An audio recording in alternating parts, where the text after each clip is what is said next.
Here is something that has puzzled people for thousands of years. On day 1 of creation, God created light, but it was not until day 4 that he created the sun, the moon, and the stars.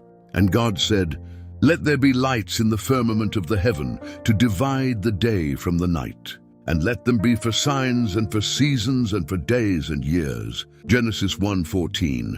So where was the light coming from? For the first 3 days, if the sun did not exist yet.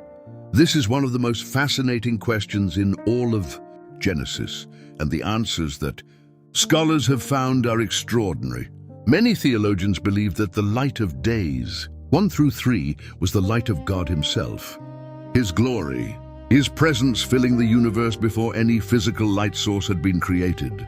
And they point to the book of Revelation, which describes the New Jerusalem having no need of the sun because the glory of God illuminates it. In other words, God's own presence is a light source, and that is what sustained creation for the first 3 days. But there is something even more significant happening in Genesis 1:14 that most people completely miss. God says the lights in the sky are for signs and for seasons and for days and years, which means the sun, moon, and stars were not created primarily to give light.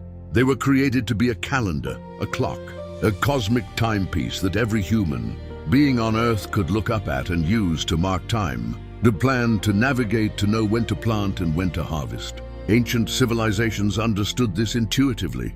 Every culture in human history, from the Egyptians to the Babylonians to the Mayans, built their entire calendars and agricultural systems around the movements of the sun, moon, and stars, not because they were primitive, but because God designed those lights specifically to serve that function from the very beginning of creation. So the next time you check the date on your phone or watch the sun rise and set, remember that you are using a system God designed on day 4 of creation, a cosmic clock he set in motion specifically for you to navigate your life by. Subscribe to Proverbs and Purpose and drop a comment below. What surprises you most about day 4 of creation?